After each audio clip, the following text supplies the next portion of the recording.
பட்டிமன்ற பேச்சாளர்களை வீட்டில் வச்சிருக்கிறது எவ்வளோ டார்ச்சராக இருக்குது. வீட்டுக்கு முதல் ஆளாக பிறந்தாரு, ரெண்டாவது பட்டிமன்ற பேச்சாளராக போயிட்டார். இதனால அவர் வீட்டில் வந்து நான் ஒரு பட்டிமன்ற பேச்சாளர், ஸோ நான் வந்து வீட்டு வேலை இது செய்ய மாட்டேன், சாப்பிட்ட தட்டை கூட எடுக்க மாட்டார் சார். பட்டிமன்ற பேச்சாளராக நான் எப்படி தட்டை எடுப்பது, நான் எப்படி கழுவுவது, நான் எப்படி சோறு போட்டு சாப்பிடுவது சார்? தெரியாதனமா இவரை கூட்டு வந்து நானே வச்சுக்கிட்டேன் சார். அப்ப சார் பட்டிமன்ற பேச்சாளர் எங்க பக்கம் இருக்கிற டார்ச்சலையும் கொஞ்சம் நீங்க கேளுங்க சார்.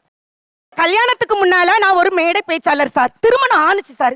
எங்க மாமியாருக்கு நான் பேசுறது பிடிக்காது, என் கணவருக்கும் பிடிக்கல. சொல்லிட்டாங்க குழந்தை பிறந்துருச்சு, இந்த குழந்தையை வளர்க்கறதுக்கு நீ ஒரு நல்ல பெண்ணா இருக்கணும் சார்.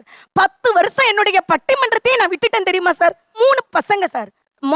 குழந்தை பிறக்கும் போதே சொன்னாங்க நீங்க டிராவல் பண்ணக்கூடாது. நாங்க 2வது குழந்தை, 3வது குழந்தை, இப்ப பிள்ளைங்க வளர்ந்துட்டாங்க சார். இவங்க வெளிநாட்டுல முதல்ல வேலை பார்த்தாங்க, அதுக்கப்புறம் தூத்துக்குடிக்கு வந்தாச்சு.